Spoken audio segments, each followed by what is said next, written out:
And one of my good friends, he joined this company, and then he was like, Julio, look, this is an opportunity. If you become a manager, you can earn 6 figures. And I was like, wow. And what's the company? He said, sales. And he told me one thing that I never forgot. He said, unless you're planning to go to medical school, to become a doctor, a dentist, or become an engineer, a lawyer, go to a technical school. You need education for you to become an engineer, right?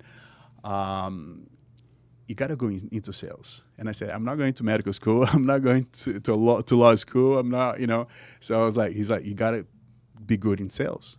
Because if you learn the concepts, if you learn how to sell anything, you're going to be very successful in life. What were your thoughts right there in that moment?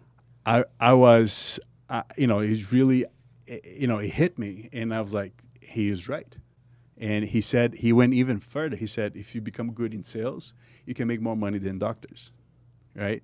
True. And I was like, wow. So one of the things that really I wanted to learn with that company was like the sales content. Those guys, they had amazing training, for sales techniques and things like that. So I was excited about the opportunity, the possibility, right? So you got to always be excited about the possibility, right? It's just like when you're meeting a girlfriend, a girl, like, oh, what's the possibility, right?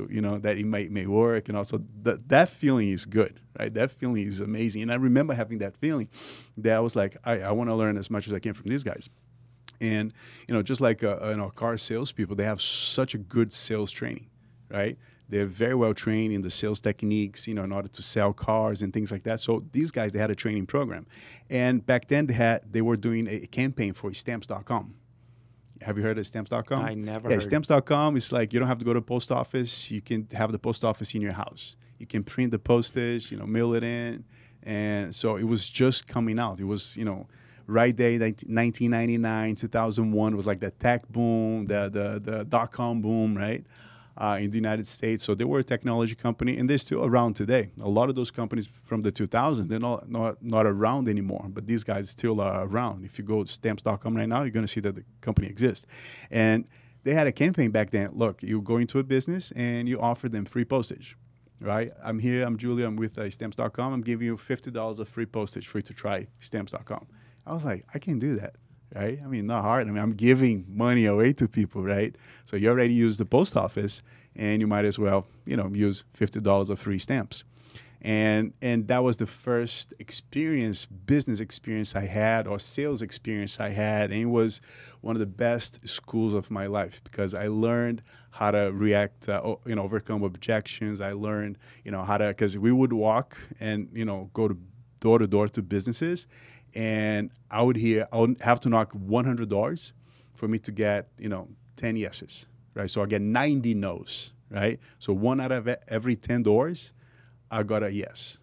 But I got a lot of rejection. So it's important for you to understand how to handle and how to react and how to manage rejections, because it's the game of life. Not everybody's going to say yes to you. Not every opportunity is going to be yes to you. You're going to get more no's than yeses in your life, right? Just like a little kid growing up, right? Up until he's like 5 years old, he's going to hear the word no, 100,000 times. No, kid, no. Yeah, exactly, right? And it was a great school for me, because I believe that it really set me apart.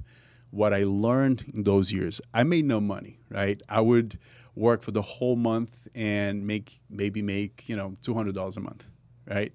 And I endured it, and like my shoes, like they would show up holes in the shoes because of how much we walked, right? But I had the bigger vision, I had that drive in me. Look, I need to learn, and I'm learning some things here, and I knew that something good would come out of this, even, and the lessons were like the best, because like I said, and I was working with this company for about a year, right? So I was like, it got to a point I was like, I now got to start making some money. I gotta change things, and but that was the whole process, because people think that they see you well today, but they don't know what you went through.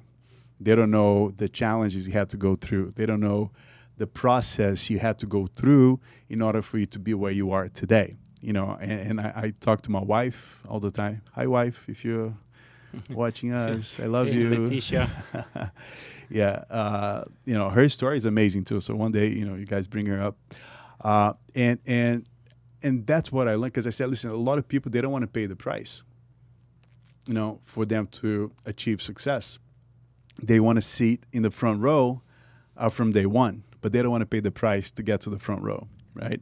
But that's the story. That's the struggle. Like we during this time with this company, one of the days, like one of the weekends, we had no money to eat, because we were only going to get paid on the Friday of the following week. And so we had to go out and sell, like, because they used to do campaigns for like Domino's, like discount coupons and things like that. You buy a thing for $20 and gives you like 3 pizzas, discounts here. One of those things back then. And I was like, we got to go out and try to sell this, because otherwise we're not going to eat. So it was that experience that I had in my life those days that really created a thick skin, like I really believe that this was the projector that really set myself up. Because if things are too easy, right, it falls in our hands too easy, we don't value as much, right? Our parents, don't they say that all the time, right? All the time. Yeah. But that was the process. And, after that company, I worked, some other odd jobs up until I got the youth leader of a church I used to go to. And he said, listen, I just bought a house.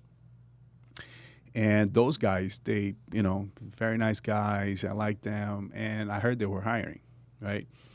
And I was like, well, that sounds interesting. I was good with paperwork. After that company, I worked as a bookkeeper, for a company. Then I worked as an office manager for the cleaning company that signed, my documents. Worked at an insurance company for a few months. So I was good with people. I was good with paper. I was a good student. So I would learn things fast. So the guy was like, look, this may be interesting for you. Take a look. So, and the reason why that conversation happened with this guy was because I got fired from one of the companies I was working at the time. And I was a very good employee for the guy, for the company. And the guy was like, I just need to cut costs, and I'm going to hire somebody to replace you. I'm going to pay half of what I pay you.